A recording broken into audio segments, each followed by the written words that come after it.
Bulletin में सबसे पहले बात कराची में पुलिस ऑफिस पर हमले की। पाक फौज, रेंजर्स और पुलिस कमांडोज ने मुश्तरका ऑपरेशन किया। केपीओ में घुसने वाले तीनों दहशतगर्दों को ठिकाने लगा दिया। हमले में 2 पुलिस और 1 रेंजर्स एहलकार समेत 4 अफराद शहीद हुए, जबकि रेंजर्स और पुलिस एहलकारों समेत 19 अफराद जख्मी हुए। केपीओ इमारत को ऑपरेशन के बाद क्लियर करार दे दिया गया है। अंदर फंसे तमाम अफराद को रेस्क्यू कर लिया गया है।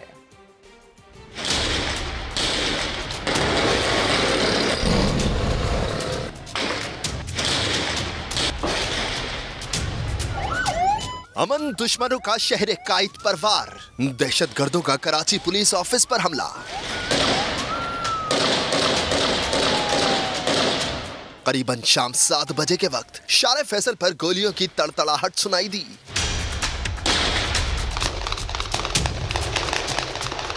दहशतगर्द कराची पुलिस ऑफिस में पीछे के रास्ते से दाखिल हुए और फायरिंग शुरू कर दी।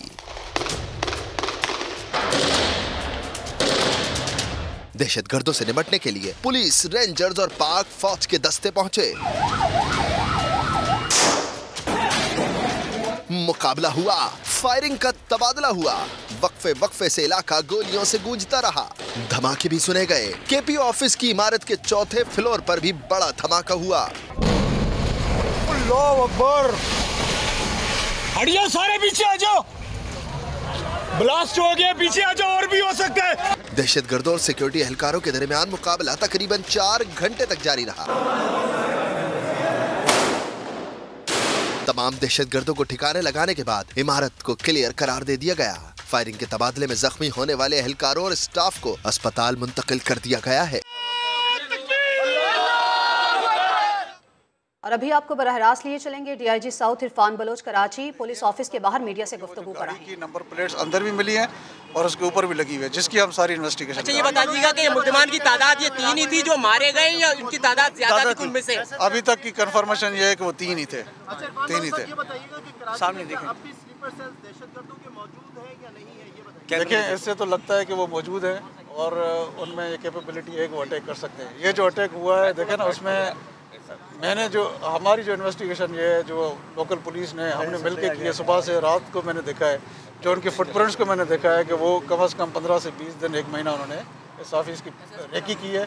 और ऑफ कोर्स इसको अटैक को ऑर्गेनाइज करने में लोकल यहाँ के फैसिलिटर होंगे, जिनके ऊपर हम जा रहे हैं और जिनके लिए तंदी में है, बीएलए है या सिंधी तंदी में है, अलीदी पसंद, उनकी कोई सपोर्ट वगैरह? अभी इस वेरी अर्ली, बहुत अर्ली है ये बात कहें। Thank you. DIG south Karachi police office के बाहर मीडिया से गुफ्तगू कर रहे थे। उन्होंने कहा कि यह वाकया एक सीरियस थ्रेट है। 15 से 20 दिन इन्होंने रेकी की है, जिसके बाद ये कार्रवाई की गई है। मजीद उन्होंने ये भी कहा कि दहशतगर्द काफ़ी लंबे अरसे तक यहाँ पर क़याम करने और इस तमाम तर बिल्डिंग को जो है यरगमाल बनाने की नीयत से आए थे, लेकिन पुलिस के जवानों ने मुकाबला किया और उनको ख़त्म किया। और बम डिस्पोजल स्क्वाड ने कराची पुलिस ऑफिस पर हमले की रिपोर्ट तैयार कर ली। रिपोर्ट के मुताबिक एक खुदकुश हमलावर ने धमाका किया, जबकि मारे जाने वाले 2 हमलावरों की खुदकुश जैकेट्स को नकारा बना दिया गया। हर खुदकुश जैकेट में 7 से 8 किलो बारूदी मवाद मौजूद था। क्राइम सीन यूनिट ने दहशतगर्दों की गाड़ी से 2 मैगजीन भी बरामद कर लिए। मारे जाने वाले 2 दहशतगर्दों की शनाख्त कर ली गई। तफसीलात ज़ीशान मुगल की रिपोर्ट में देखिए। कराची पुलिस ऑफिस पर हमले की रिपोर्ट तैयार कर ली गई। बम डिस्पोजल स्क्वाड के मुताबिक एक खुदकुश हमलावर ने खुद को 4थी मंजिल पर धमाके से उड़ाया। अल्लाह अकबर! हटिया, सारे पीछे आ जाओ। ब्लास्ट हो गया, पीछे आ जाओ, और भी हो सकता है। जबकि मारे जाने वाले 2 हमलावरों की जैकेट्स को नकारा बना दिया गया। हर खुदकुश जैकेट में 7 से 8 किलो बारूदी मवाद मौजूद था। धमाके से दीवारों में दरारें पड़ गईं और शीशे टूट गए। डीआईजी एसएसयू मकसूद मेमन कहते हैं, बर वक्त कार्रवाई से बड़ा जानी नुकसान नहीं हुआ। हमारी एसएसयू की स्वाट टीम मूव की, उन्होंने उनको आके रोका और ज़्यादा नुकसान से बचाया। 3 तादाद थी और तीनों बड़ी तैयारी के साथ आए थे। पाकिस्तान आर्मी के कमांडोज की टीम हमारे साथ थी। तमाम ने मिलकर टीम एफर्ट के साथ इसको क्लियर किया है। मारे गए तीनों हमलावरों की लाशें पोस्टमार्टम के लिए जिना अस्पताल मुंतकिल कर दी गयी। 2 की शनाख्त कर ली गई। किफायतुल्लाह का ताल्लुक लकी मरवत, जबकि जिल अल नूर का ताल्लुक शुमाली वजीरिस्तान से था। जबकि तीसरे दहशतगर्द की शनाख्त की जा रही है। दूसरी जानिब क्राइम सीन यूनिट ने दहशतगर्दों की गाड़ी से 2 मैगजीन तहवील में ले लिए। गाड़ी से एक और नंबर प्लेट मिली है जो किसी दूसरी गाड़ी की थी। दहशतगर्द जिस गाड़ी में आए उसके चोरी और छीने जाने का कोई रिकॉर्ड नहीं मिला। कैमरामैन मोहम्मद रिजवान और chief crime reporter Ahmed Rehman के साथ जिशान मुगल, समा, कराची। वज़ीर-ए-आज़म शहबाज शरीफ ने KPO पर दहशतगर्दों के खिलाफ कामयाब ऑपरेशन पर फोर्सेस को खिराजी तहसीन पेश किया है। वज़ीर-ए-आज़म ने ऑपरेशन में जाम शहादत नोश करने वाले को शोहदा पैकेज देने का ऐलान किया। साथ ही वज़ीर आला सिंध से गुफ्तगू की। सैयद मुराद अली शाह ने वज़ीर-ए-आज़म को KPO पर दहशतगर्द हमले की तफसीलात और हमलावरों से मुतालिक हक़ाइक़ से आगाह किया। KPO हमले पर वज़ीर-ए-आज़म ने कामयाब ऑपरेशन पर फोर्सेस को खिराजी तहसीन पेश किया है। वज़ीर-ए-आज़म ने कहा कि दहशतगर्दी का नासूर ख़त्म करने के लिए रियासती क़ुव्वत और इश्तराक को बरोकार लाना होगा। वज़ीर आज़म शहबाज शरीफ का वज़ीर आला सिंध सैयद मुराद अली शाह को टेलीफोन। वज़ीर आला सिंध ने KPO पर दहशतगर्द हमले की तफसीलात से आगाह किया। समा के नुमाइंदे उस्मान खान से मजीद जानेंगे। उस्मान खान बताएगा मजीद क्या कहा गया वज़ीर आज़म की जानिब से। जी बिल्कुल, वज़ीर आज़म ने शहीद 2 पुलिस एहलकार और 1 रेंजर एहलकार एक सिविलियन के अहल खाना से इज़हार हमदर्दी किया और ऑपरेशन में जाम शहादत नोश करने वालों को शोहदा ताकीद देने का ऐलान किया है। तीनों अफवाज, रेंजर, पुलिस समेत मुश्तरका ऑपरेशन में शरीक तमाम फोर्सेस को तहसीन पेश करता हूँ। वज़ीर आज़म का ऐसा कहना था और वह कहना था कि 1 घंटे तवील ऑपरेशन में फोर्सेस ने पेशेवराना महारत और मुस्तैदी का मुजाहरा किया। ऑपरेशन तैयारी पुलिस की सजाद में इजाफे पर फौरी तवज्जो देना होगी और दहशतगर्दों का नासूर खत्म करने के लिए पूरी रियासती क़ुव्वत और इश्तराक के अमल को बुरुएकार लाना होगा। वज़ीर आज़म ने जख्मियों को बेहतरीन तिब्बी सहूलियात फराहम करने की हिदायत की है और शोहदा के बजात की बुलंदी, लवाकिन के लिए सब्र जमील और जख्मियों की जल्द सेहतयाबी की दुआ भी की है। और इसी अवस्था में वज़ीर आज़म और वज़ीर आला सिंध का भी राब्ता हुआ था जिसमें सारी सूरत हाल के ऊपर तफसीली बातचीत की गई है। बहुत शुक्रिया आपका तफसीलात के लिए उस्मान खान। वज़ीर दिफा ख्वाजा आसिफ सियालकोट के निजी कॉलेज के कॉन्वोकेशन से खिताब कर रहे हैं, आपको बराह रास्त लिए चलते हैं। मैंने वीडियो से मेरा शर्म से सर झुक गया कि मैं इस मुल्क में रहता हूं, अपने वसाइल का इसराफ भी करता हूं। अल्लाह ताला ने मुझे बेशुमार नेमतों से नवाजा है। मुझे शर्म आई, मैंने उसको रीट्वीट किया, उसका मुझे रिस्पॉन्स आया। लेकिन जब आपके मुल्क में इस किस्म के लोग जो बुनियादी वसाइल से महरूम हैं, जिनके बच्चे रात को भूखे सोते हैं, जो बीमार हो जाएं तो वो मौत का इंतजार करते हैं, इलाज नहीं करा पाते, बिजली का बिल नहीं दे सकते, फीस नहीं दे सकते, वहां पे एक छोटा सा तबका जो है उसके पास इतने वसाइल हैं कि उनको खुद भी उसका अंदाजा नहीं। मैंने लंबी बात कर दी है। अल्लाह ताला आपको खुश व खुर्रम रखे, आप कानून और आइन की हिफाजत करें, कम से कम कहने का मुझे हक है। वज़ीर दिफा ख्वाजा आसिफ सियालकोट के निजी कॉलेज के कॉन्वोकेशन से खिताब कर रहे थे। उनकी जानिब से कहा गया कि सारी रात सिक्योरिटी इदारे दहशतगर्दी का मुकाबला करते रहे। सदर मुमलिकत डॉक्टर आरिफ अलवी ने जिना अस्पताल पहुंचकर पुलिस ऑफिस हमले के जख्मियों की अयादत की। सदर आरिफ अलवी ने पुलिस और रेंजर्स एहलकारों की बहादुरी को सराहा।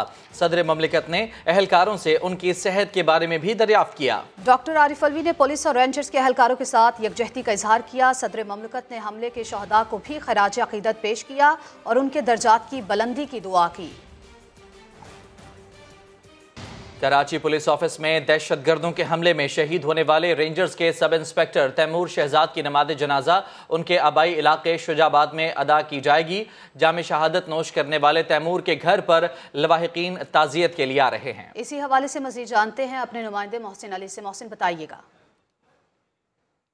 जी बिल्कुल, इस टाइम में मौजूद मुल्तान के नवाही इलाके शुजाबाद में, जहाँ पे गुज़श्ता रात कराची पुलिस ऑफिस में दहशतगर्दों ने हमला किया और उसमें सिक्योरिटी एहलकारों ने बहादुरी के साथ हुबुल वतनी गर्दों का मुकाबला किया और 4 दहशतगर्दों को जहन्नम वासिल किया। इसमें सिक्योरिटी एहलकारों के 4 एहलकार शहीद हुए। इस वक्त मैं मौजूद हूँ तैमूर के घर में, जो सब इंस्पेक्टर रेंजर्स थे जिन्होंने बहादुरी के साथ दहशतगर्दों का मुकाबला किया, उनको जहन्नम वासिल किया। इस वक्त हम उनके भाई भी मौजूद हैं, उनसे बात करते हैं। सर ये बता दें, बहुत अफसोसनाक मकाम है कि दहशतगर्दों ने हमला किया, इस नापाक अज़ाइम को उन्होंने खाक में मिलाया। आपके भाई की ओर से क्या कहना चाहेंगे सर? माशाल्लाह, मैं तो फ़ख्र है भाई के ऊपर कि उन्होंने जाम शहादत नोश की है और मुल्क के लिए जिन्होंने जान दी अपनी, और हम इससे अपने लिए फ़ख्र महसूस करते हैं। जी बिल्कुल, यहाँ पर हर इस चेक आरएस में तमाम जो लवाकिन है वो यहाँ पर मौजूद है, हर आंख अश्क बार है और यही कह रही उन्होंने तैमूर ने बड़ी बहादुरी के साथ दुश्मनों का मुकाबला किया, जामे शहादत नोश किया। बहुत शुक्रिया आपका तफसीलात के लिए। कराची पुलिस ऑफिस पर हमले में शहीद लाड़काना के हेड कांस्टेबल गुलाम अब्बास लगारी भी शामिल हैं। अहले खाना को शहीद की कुर्बानी पर फख्र है। रिपोर्ट कर रहे हैं लाड़काना से ज़हीर अबड़ो।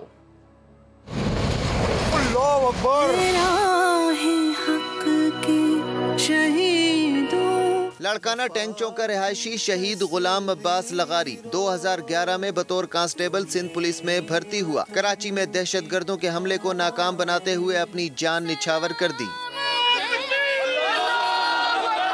शहीद गुलाम अब्बास लगारी की शहादत की खबर सुनते ही घर में कोहराम मच गया।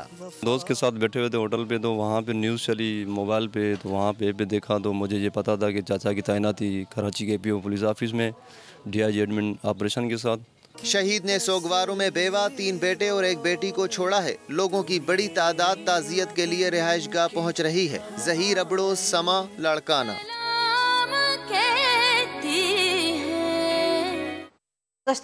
कराची पुलिस ऑफिस पर दहशतगर्दों के हमले का मामला, KPO की सिक्योरिटी मजीद सख्त कर दी गई। हसास इदारों की तहकीकाती टीमों ने जाए वक़ुआ का मुआयना भी किया। कानून नाफिज करने वाले इदारों ने दहशतगर्दी में इस्तेमाल होने वाली गाड़ी पर भी तफ्तीश शुरू कर दी है। इसी पर मजीद ताज़ा तरीन तफसीलात जानेंगे वहाँ मौजूद समा के नुमाइंदे शाहनवाज कादरी से। जी शाहनवाज, बताइए तहकीकात कहाँ तक पहुँची हैं, ताज़ा तरीन सूरत हाल क्या है? देखिए कराची पुलिस ऑफिस पर हमले की तहकीकात का सिलसिला अब जारी है और इसी सिलसिले में कराची पुलिस ऑफिस के बाहर सख्त सिक्योरिटी कर दी गई है। आज कराची पुलिस ऑफिस में एक आला सतह का इजलास हुआ है जिसमें एडिशनल IG कराची मौजूद थे। इसके अलावा जो हसास इदारों के आला अफसरान हैं वो भी इजलास में मौजूद थे। वहाँ पर उनको कल होने वाले वाक़े के हवाले से ब्रीफिंग दी गई और इजलास में बताया गया कि जो टारगेट था वो कराची पुलिस चीफ ही थे और इसी वजह से जो दहशतगर्द थे उन्होंने 4थे फ्लोर तक पहुंचने की कोशिश और अपने आप को धमाके से उड़ा लिया। ताहम खुशकिस्मती से एडिशनल IG कराची ऑफिस में मौजूद नहीं थे, वो महफूज रहे लेकिन उनके कमरे को कुछ नुकसान पहुंचा। जो इब्तदाई तहकीकात है उसमें ये बात सामने आई है कि जो मुलजमान दहशतगर्द थे वो इस कराची पुलिस ऑफिस की 1 महीने से रैकी कर रहे थे और उन्होंने मुकम्मल तौर पर रूट मैप तैयार किया हुआ था और उन्होंने दिन ऐसा चूज़ किया था जिस वक्त जो यहाँ पर पुलिस एहलकार हैं वो नमाज में होते हैं और उस वक्त यहाँ पर नफरी कम होती है। जो दहशतगर्द थे वो तीनों जो एक कार के अंदर आए थे, उस कार की जो गुज़िश्ता रोज़ हमने खबर दी थी उसके जो मालिक को हिरासत में लिया तो उसका ये कहना था कि वो वही कार किसी शोरूम मालिक को फ़रोख्त कर चुका है। ताहम जो DIG साउथ हैं वही कहते हैं कि कार के अंदर से मज़ीद नंबर प्लेट्स मिली हैं जिनके हवाले से तहकीकात का सिलसिला जारी है। 2 दहशतगर्द जो है अकबी रास्ते की जो दीवार है उसको भिलाकर अंदर दाखिल हुए। उसके बाद वहाँ पर एक सिक्योरिटी गार्ड है उनको रोकने की कोशिश की। गार्ड ने रोकने की कोशिश की, 1 महीने से रैकी की गई, तहकीकात में इंकशाफ हुआ। शाहनवाज कादरी, आपका बहुत शुक्रिया, आपने अपडेट किया। आगे बढ़ते हैं, कुछ मुल्की सियासी सूरत हाल की बात करते हैं। इमरान खान ने 22 फरवरी से जेल भरो तहरीक का ऐलान कर दिया है। कहते हैं कि लाहौर से आगाज करेंगे और मुल्क भर की जेलें भर देंगे। उन्होंने दावा किया कि वजीराबाद हमले की JIT का रिकॉर्ड गायब कर दिया गया है। अदलिया आइन पर अमल नहीं कर सकती तो इससे ज्यादा बर्बादी कोई नहीं हो सकती। मैं अनाउंस कर रहा हूँ खुद से वेडनेसडे को अपनी जेल भरो तहरीक शुरू करना है लाहौर से। ये जो जेल से डरा रहे हैं इनके पास जगह ही नहीं होगी जेलों के, हम आपका शौक पूरा कर देंगे। ये तो खुद ही इंटीरियर मिनिस्टर ने कह दिया है कि हम फोन टैप करते हैं। इसके ऊपर इनकी गवर्नमेंट जानी चाहिए। 11 सफ़े रह गए हैं, सारा रिकॉर्ड JIT का गायब हो गया। JIT को सैबोटाज कर दिया गया। 3 लोग अभी भी पावर में बैठे हुए हैं तो मेरी जान अभी भी खतरे में है। कौन मुझे प्रोटेक्शन देगा? अली साहियां दमाद chief justice Lahore high court, पहले किसी आदमी को पकड़ा, उसको बंद किया, उसके ऊपर तशद्दुद किया, उससे केस बनाया उसके खिलाफ और अब उसको नैब में बुलाया जा रहा है। हर इदारे के ऊपर दबाव रखा जा रहा है कि किसी ना किसी तरह ये इलेक्शन को खींचे। पूरा प्रेशर इन्होंने अदलिया के ऊपर अब डाल दिया है। सारी कोशिश ये है कि किसी तरह इलेक्शन आगे जाए। जब आपके मुल्क के आइन के ऊपर पाकिस्तान की अदलिया अमल ही नहीं करवा सकती तो ये समझ जाएं इससे बड़ी बर्बादी एक मुल्क की नहीं हो सकती। बॉम्ब, जंगें ये तबाह नहीं करते मुल्क को। मुल्क तबाह होता है जब उस मुल्क का आइन है उसके ऊपर अमल खत्म हो जाता है और जब जजेस अपनी जजमेंट से इम्पोज नहीं कर सकते। परवेज इलाही की ऑडियो लीक है, संगीन है, मामला सुप्रीम जुडिशल काउंसिल में भेजा जाए। साबिक वज़ीर आज़म नवाज शरीफ ने मुतालबा कर दिया। कहा गैंग ऑफ 5 मुल्क की तबाही का जिम्मेदार है। इन्हीं किरदारों की वजह से पाकिस्तान संभलने का नाम नहीं ले रहा।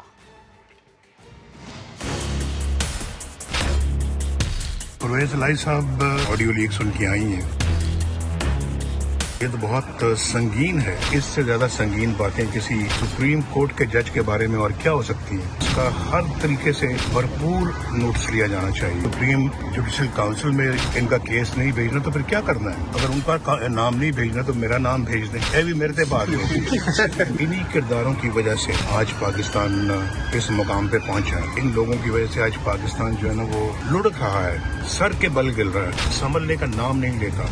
आपने जाली केसेस मेरे ऊपर डाले। गैंग ऑफ 5 ने पाकिस्तान की तबाही का जिम्मेदार है। ये गैंग ऑफ 5 एहतसाब न किया उन लोगों का जिन्होंने पाकिस्तान की तबाही में भरपूर किरदार अदा किया, तो मैं समझता हूँ कि ये बहुत बड़ी नाइंसाफी होगी। ऐसे किरदारों को कभी माफ नहीं करना चाहिए। 5 किरदार जो है जिन्होंने पाकिस्तान को यहाँ तक पहुँचाया है, उनको भी माफी नहीं मिली। 5 लोग भी जो बेंच पे मौजूद थे जिन्होंने पनामा की बजाय अकामत पे सजा दी, इन्हीं किरदारों की वजह से आज पाकिस्तान के अंदर जो है ना वो हालात इतने मखदूश हैं। आम आदमी का जीना मुश्किल हो गया है। इसी का तसलसल है जो इमरान खान के जमाने से हालात चल रहे हैं। और रस्सी जल गई मगर बल ना गया। जमानत पर रहा शेख रशीद अदालत पेशी के बाद हुकूमत पर फिर बरस पड़े। बोले 88 वजीरों के होते हुए अखराजात पर काबू पाना कैसे मुमकिन है? ये गाड़ियां किसी के बाप के पेट्रोल से नहीं चलती। कहते हैं नालायक हुक्मरानों ने तुर्की में जलजिला जदगान की इमदाद के लिए वही सामान वापस भिजवा दिया जो तुर्की ने सैलाब मुतासरीन की मदद के लिए भेजा था। सूबों और मरकज में इलेक्शन एक साथ होने की पेशगोई भी की। अदालत ने शेख रशीद पर फर्द जुर्म के लिए 2 मार्च की तारीख मुकर्रर कर दी। मैंने पाकिस्तान के सबसे बड़े अदारे के सरबराह को टेक्स्ट किया कि इंसाफ जिंदा रहना चाहिए। इंसाफ मर जाए तो मुल्क मर जाते हैं। मुझसे पासवर्ड मांग रहे थे, मैंने पासवर्ड भी दे दिया। उसमें क्या था? चंद तस्वीरें बुता और चंद हसीनों के खतूत। 90% साफी थे। 10% जो है वो अहम सरकारी अहलकारों के नंबर थे। नलायक इतने हैं कि जो टर्की ने सामान सैलाब का सिंध में भेजा था, आसफ जरदारी और बिलावल ने वो भिजवा दिया टर्की में वापस जलजिला जदगान के लिए। 88 वजीर हैं, कह रहे हैं हम खर्चा कंट्रोल करना चाह रहे हैं। ये गाड़ी तुम्हारे बाप के पेट्रोल से चलेगी? कोई नया ईंधन आपने निकाला है? प्राइवेट माफिया के जहाज इस्तेमाल करते हैं, क्योंकि आम जहाज में जाएंगे तो पीछे से आवाज लगेगी, चोर वे चोर। जा ही नहीं सकते। जिस तेजी से ये मेरे चालान काट रहे हैं, नजर आता है कि मुझे ससुराल जाना पड़ेगा। आधा सामान इसलिए मैं छोड़ आया हूँ। ये कोई इलेक्शन नहीं लड़ रहा, जिमनी इलेक्शन। लोगों, ये इलेक्शन से भाग चुके हैं। इन्होंने असल लोगों के साथ बैठ के तय किया है कि ये सूबे और मरकज के इलेक्शन इकट्ठे कराएंगे। पाकिस्तान को खुदा के बाद सिर्फ अब सुप्रीम कोर्ट बचा सकता है। सुप्रीम कोर्ट से 120% मुझे उम्मीद है इलेक्शन करवाएगी और नैब के कानून को बहाल करेगी। मुस्लिम लीग नवाज के रहनुमा शाहिद खाकान अब्बासी कहते हैं नून लीग से कोई नाराजगी नहीं। मरियम नवाज से मुलाकात में तहफ़्फ़ुज़ात पर भी कोई बात नहीं हुई। सियासत में कभी किसी आमिर या किसी और को कबूल नहीं किया। उनके लीडर सिर्फ नवाज शरीफ हैं। उन्होंने इमरान खान पर भी तनकीद की और कहा घबराए नहीं बल्कि अदालत में पेश हों। कौमी मामलात पर वज़ीर आज़म शहबाज शरीफ इमरान खान के पास भी चले जाएंगे। 35 साल से नून लीग के साथ हूँ। ये मेरी जमात है। मैंने कभी सियासत में ना किसी आमिर को कबूल किया है ना किसी और को कबूल किया। मेरे लीडर नवाज शरीफ साहब। मेरी कोई तहफ़्फ़ुज़ात नहीं है, कोई नाराजगी नहीं है। वहाँ कोई तहफ़्फ़ुज़ात की बात नहीं हुई। पार्टी मामलात पर गुफ्तगू हुई। इंसाफ के दौरे में आ रहे हैं। इमरान खान साहब को अदालत तलब किए, पेश हों। घबराते क्यों हैं? तो आपका रवैया ये हो कि मैं मुल्क के मामलात में भी नहीं बैठना चाहता टेबल पर, तो फिर क्या करेंगे आप? अगर अभी भी जरूरत हुई, मैं समझता हूँ शहबाज साहब कोई उनको इसमें दो राय नहीं हुई, उठ के चले जाएंगे। जिस लहज पर मुल्क के हालात पहुँचे हैं, इसके अंदर सब जिम्मेदार हैं। सियासतदान भी है, जज भी है, जर्नैल भी है, हम सब जिम्मेदार। दुरुस्ती भी सब मिलकर करनी पड़ेगी। नैब के इदारे को खत्म करें, वरना पाकिस्तान की हुकूमत नहीं चलेगी। जस्टिस जावेद इकबाल को जवाब इन बातों का देना पड़ेगा। Welcome back. हल्का NA 193 में जमीयत उलमा इस्लाम फे ने मुस्लिम लीग नून के उम्मीदवार सरदार अम्मार अहमद खान लगारी की हिमायत का ऐलान कर दिया, जबकि महसर, जोगियानी, तालपुर, बरड़ा बरादरियों और हल्के की अहम शख्सियात ने PTI छोड़कर मुस्लिम लीग नून के उम्मीदवार की हिमायत का ऐलान कर दिया है। मज़ीद जानते हैं अब्बास नकवी की इस रिपोर्ट में। NA 193 का ज़िमनी इंतखाब मुस्लिम लीग नून को बड़ी हिमायत मिल गई। जनूबी पंजाब की मुतादिद बरादरियों ने PTI छोड़कर पाकिस्तान मुस्लिम लीग नून के उम्मीदवार सरदार अम्मार अहमद खान लगारी की हिमायत का ऐलान कर दिया। यूनियन काउंसिल मोहम्मदपुर में भी PTI के दरेशक ग्रुप को बड़ा झटका लगा। राख अजमत वाला के अफजल खान जोगियानी, अब्दुल मजीद खान जोगियानी, कंबर शाह के हाजी मीर हजार खान तालपुर, हाजी रब नवाज खान तालपुर ने भी अम्मार लगारी की हिमायत कर दी।